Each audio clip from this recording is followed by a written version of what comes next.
Yo mga idol, musta? Mandrigma Sports TV nga pala.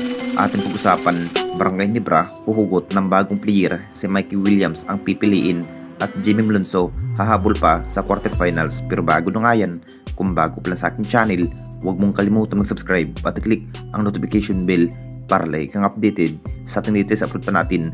So sino kaya ang mapapalaban ng ating Barangay Nebra sa quarterfinals mga idol? Hinahandaan na rin sa bawat role ni Coach Tim sa bawat player.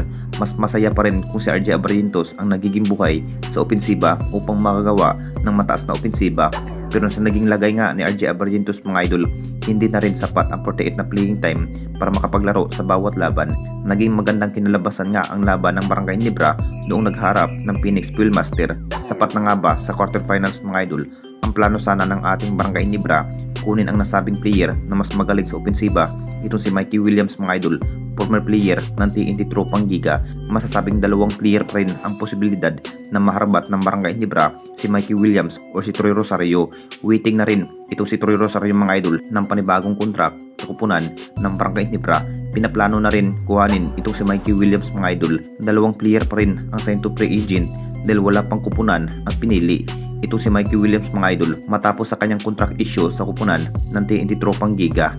Interesado pa rin ang Ginebra management dito mga idol ang isang Mikey Williams, pero si Mikey Williams pa rin ang masusunod kung sapat pa nga ba sa pag-offer ng malaking halaga, dahil hindi pa rin basta-basta ang naging price ito si Mikey Williams, dahil pinatunayan pa rin itong si Mikey Williams mga idol bilang star player.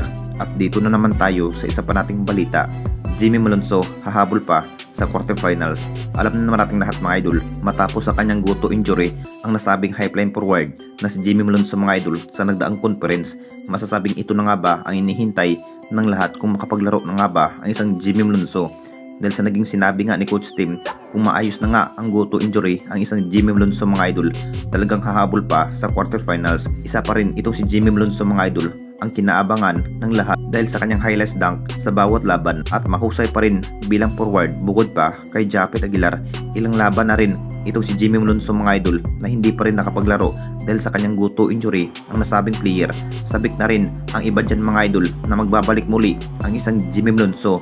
Alam na nating lahat sa kanyang bawat halima performance kung sakaling makapaglaro ang isang Jimmy Malonzo sa quarterfinals, talagang hindi na rin mabibigyan ng mahabang playing time dahil hindi pa rin 100% sa naging healthy itong si Jimmy Malonzo sa tuhod.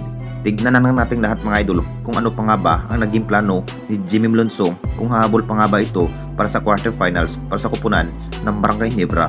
Anong masasabi ninyo mga idol tungkol sa ating video?